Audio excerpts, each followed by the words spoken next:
परिचय। विनीता के दादाजी को हृदयाघात हुआ है। उसके माता और पिता तुरंत उन्हें लेकर अस्पताल जाते हैं। चिकित्सक तत्काल आकस्मिक सर्जरी करने का निर्णय लेता है। अगले दिन विद्यालय में विनीता अपनी अध्यापिका से पूछती है कि क्या हृदय शरीर का सबसे महत्वपूर्ण अंग है। विनीता की अध्यापिका शरीर के सभी महत्वपूर्ण अंगों के प्रकारों के बारे में बताती हैं। आइए देखें कि वो क्या बताती हैं। आओ सीखें। अंगों को परिभाषित करना। शरीर के आंतरिक और बाह्य अंगों के बीच विभेद करना। अस्थियों, मांसपेशियों, मस्तिष्क, हृदय, फेफड़े, यकृत, आमाशय, छोटी आंत, बड़ी आंत और वृक्क के प्रकारों का वर्णन करना। अंग शरीर के वह भाग जो खेलने, नहाने, चलने, खाने, पाचन, श्वास लेने इत्यादि प्रकार को संपन्न करने में सहायता करते हैं, अंग कहलाते हैं। शरीर पर उनकी उपस्थिति के अनुसार अंगों को आंतरिक और बाह्य अंग के रूप में वर्गीकृत करते हैं।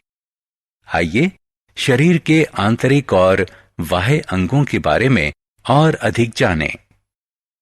आंतरिक और बाह्य अंग वे अंग जो शरीर के बाहरी भाग पर स्थित होते हैं और जिन्हें बाहर से आंखों से देखा जा सकता है, उन्हें बाह्य अंग कहते हैं।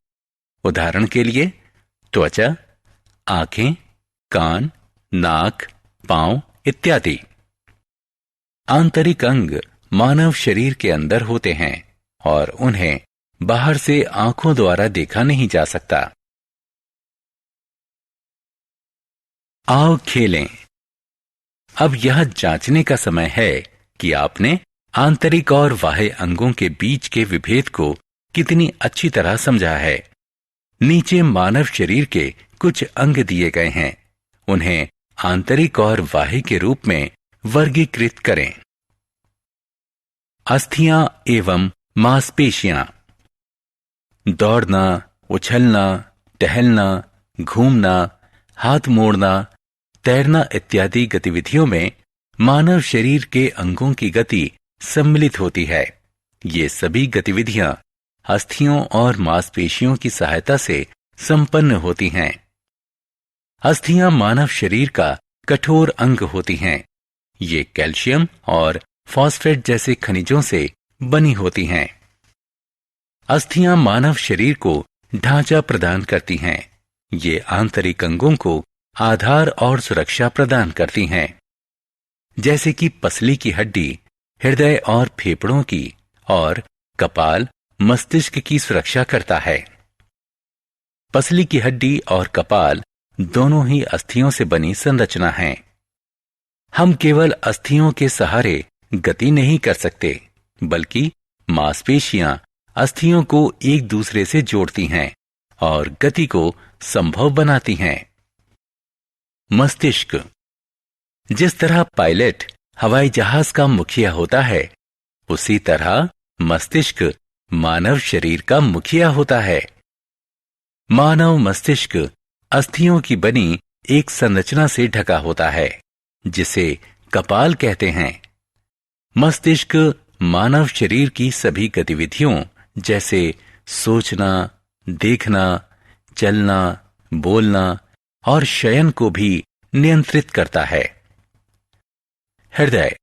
मानव हृदय मानव शरीर के केंद्र के थोड़े बाएं तरफ दोनों फेफड़ों के बीच के वक्ष विवरों में स्थित होता है।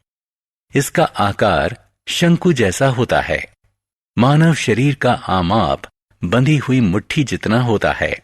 यह मांसपेशियों की थैली होती है, जो ऑक्सीजन और दूसरे पौष्टिक पदार्थों से युक्त रक्त को पूरे शरीर में पहुंचाने के लिए उत्तरदायी होती है। मानव हृदय 1 मिनट में 72 बार धड़कता है। यह बिना थके लगातार कार्य करता है। फेफड़े।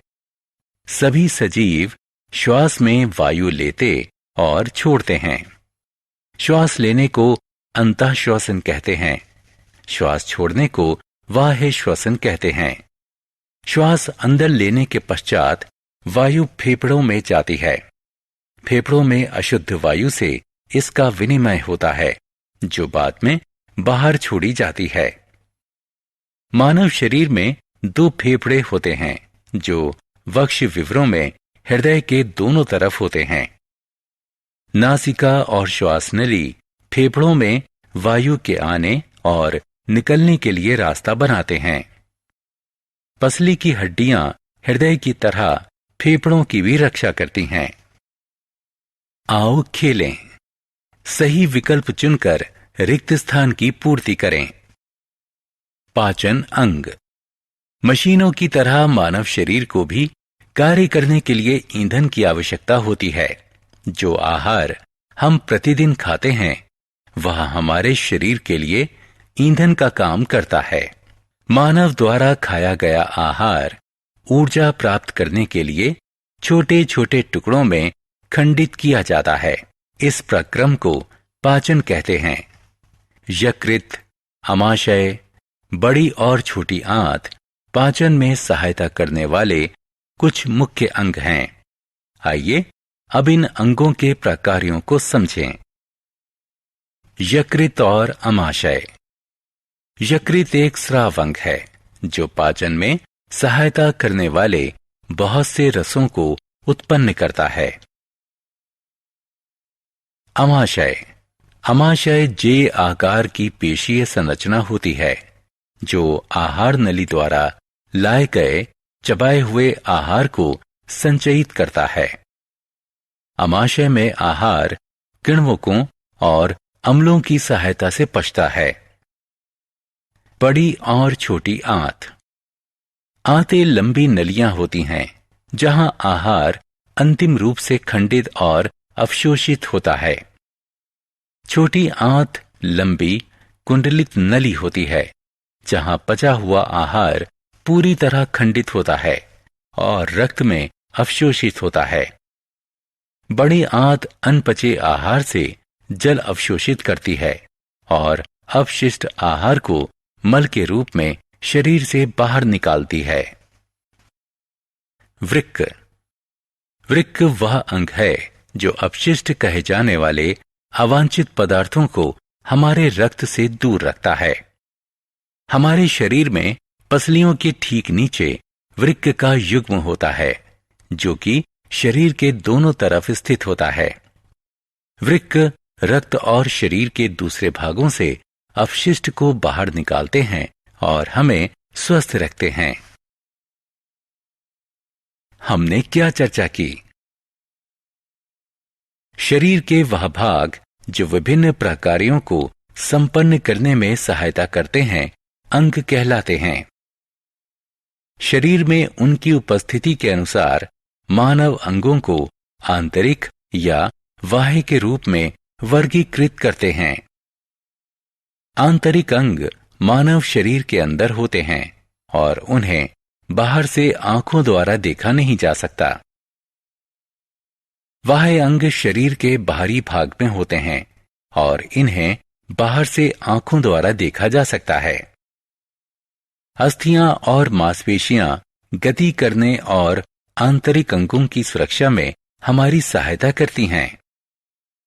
मस्तिष्क मानव शरीर का मुखिया होता है, जो शरीर की सभी गतिविधियों को संचालित करता है।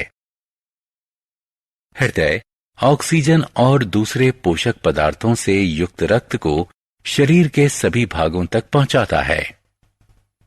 फेफड़े गैसों के विनिमय की सुविधा प्रदान करते हैं। आमाशय और छोटी आंत आहार के पाचन और अवशोषण में सहायता करते हैं।